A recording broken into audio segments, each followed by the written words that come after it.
قال أبو حازم قالوا كل عمل تكره الموت من بس مكنيات موتن የምትጠላበት ስራ ካለ ተወው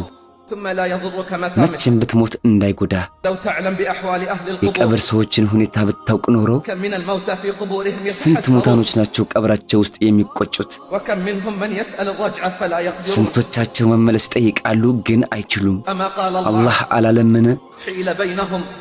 وبين ما ግርዶሽ يشتهون ተደረገ በእነሱና በሚፈልጉት መካከል ما قيمة الحياة የህይወት ዋጋ ምንድነው ما قيمة الحياة የህይወት ዋጋ ምንድነው إذا لم تكن في طاعة الله አላህን በመታዘዝ ላይ ካልሆነ والاستعداد እሱን للقاء ለማግኘት በመዘጋጀት ላይ ካልሆነ أما قال رسول الله صلى الله عليه የአላህ وسلم መልእክተኛ ሰለላሁ ዐለይሂ ወሰለም አላሉምን خيركم من طال ከናንተ عمره በላጩ እድሜው ረዘመና وحسن ስራው عمله ያማረ ነው وشركم من طال عمره وساء ከናንተ عمله መጥፎ እድሜው ረዘመና ስራው የከፋ ነው إن النفس ትንፋሽ قد يخرج ولا ይወጣና يعود ላይ መለስ ይችላል وإن العين አይንም በርግጥ قد تطرف ولا تطرف الأخرى إلا بين يدي الله عز ዳግም وجل አላህ ዘንድ ካልሆነ ላትርገበገብ ትችላለች فليتك ምን አለ تقف على القبر ቀብር ላይ ብትቆም فليتك تقف ምን على አለ القبر ቀብር ላይ ብትቆምና وتذكر أقرانك الذين እነዛ ጓደኞችህን ብታስታውስ وتذكر أقرانك الذين مضوا እነዛ قبلك ካንተ በፊት የሄዱትን ጓደኞችህን ብታስታውስ تأمل أحوالهم تحت ቀብር التراب ውስጥ ያለውን ሁኔታቸውን አስተውል كيف تبددت أجزاؤهم في قبورهم ቀብራቸው ውስጥ አካላቸው እንዴት እንደተበጣጠሰ وكيف ترملت نساؤهم ሚስቶቻቸው እንዴት ብቻቸውን እንደቀሩ وتيتمت أولادهم من بعدهم ልጆቻቸው ከነሱ በኋላ የቲም እንደሆኑ وقسمت أموالهم ገንዘቦቻቸው እንደተከፋፈለ وخلت منهم مساجدهم ومجالسهم መስጂድና መቀመጫዎቻቸው ከነሱ ነፃ እንደሆነ وانقطعت آثارهم ፋናቸው እንደጠፋ وأنت على هذا الطريق تسير አንተ እዚህ መንገድ ላይ ትሄዳለህ والله በአላህ ይሁንብኝ لن تخرج الأرواح ሩህ አትወጣም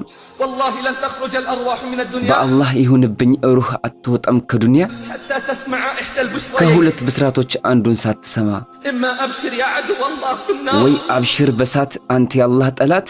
أو أبشر يا ولي الله ወይም አብሽር በጀነት አንተ የአላህ ወዳጅ فإن أردت حسن መጨረሻህ እንዲያምር فالزم الاستقامة ጽናትን ያዝ واعلم أنها أعظم الكرامة እሱ ታላቁ ከራማ እንደሆነ እወቅ وإياك والتسبيح አደራ አደራ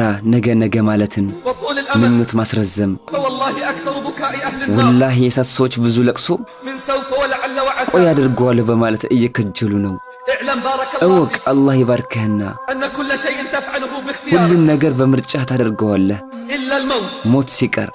إلا ሞት الموت ሲቀር فلا خيار لك ستموت ምርጫ የለህም ትሞታለህ شئت ወደድክም أم أبيت ጠላህም قال الحسن ሐሰን አሉ فاتق الله يا ابن آدم ያደም ልጅ ሆይ አላህን ፍራ لا تجتمع عليك ሁለት خصلتان ባህሪዎች አይሰብሰቡብህ سكرة الموت የሞት ስካርና وحسرة الفوت والندى የሞት ቁጭትና ጸጸት فيا لها من ምን ساعة አይነት ሰዓት ናት لا تشبهها ساعة እሷን የሚመስላት ሰዓት የሌለ يتألم فيها أهل በሷ التقى የተቋዋ ባለቤቶች ይሰቃያሉ فكيف بأهل الإضاعة የጎደሉ ባለቤቶችስ እንዴት ሊሆኑ ነው قال عبد الله بن العيسى አብዱላህ ኢብኑ አይዘር እንዲህ አሉ لا بد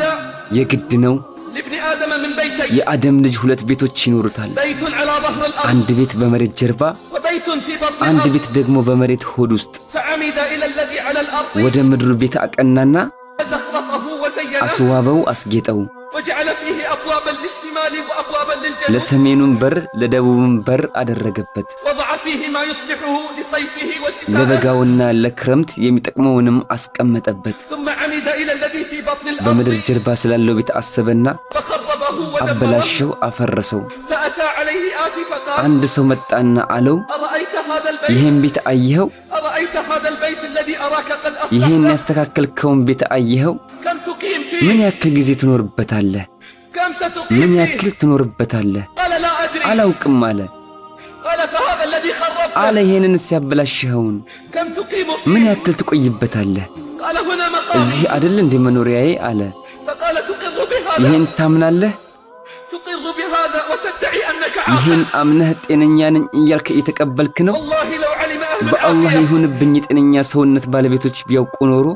ما تضمنته القبور من الأجساد البالية የያዙትን ይለፉ ይታገሉ ነበር لو كان بالقلوب حياة ልብ ውስጥ ህይወት ቢኖር ኖሮ ولكن أسمعت لو ناديت ህይወት حيا ያለውን ብትጣራ ይሰማህ ነበር ولكن لا حياة لمن تنادي አንተ የምትጣራው ግን ህይወት የሌለውን ነው أفق من سكرتك ከስካርህ ንቃ قبل حسرتك ከቁጭትህ በፊት وتذكر نزور حفرتك وهجران ጉድጓድ الأقارب ውስጥ መግባትንና ዘመዶችህን መተውን አስብ وانهض عن بساط الرقاد وقل أنا تائب ከእንቅልፍ ምንጣፍ ላይ ተነስ እኔ ተመልሻለሁ በል وبادر تحصيل الفضائل መልካም ነገሮችን ለመስራት ተቻኮል قبل فوت المطالب የምንፈልገው ከማምለጡ በፊት اسألوا المقابر عن سكانها መቃብሮችን ስለ ነዋሪዎቻቸው ጠይቋቸው اسألوا المقابر عن سكانها መቃብሮችን ስለ ነዋሪዎቻቸው ጠይቋቸው واسألوا اللحود عن أهلها ለህዶችንም ስለ ባለቤቶቻቸው ጠይቋቸው هل بعد الشباب إلا الهرم ከወጣትነት በኋላ ሽምግልና እንጂ ሌላ አለ እንዴ አኺራ ቲዩብ እስላማዊ ቻናል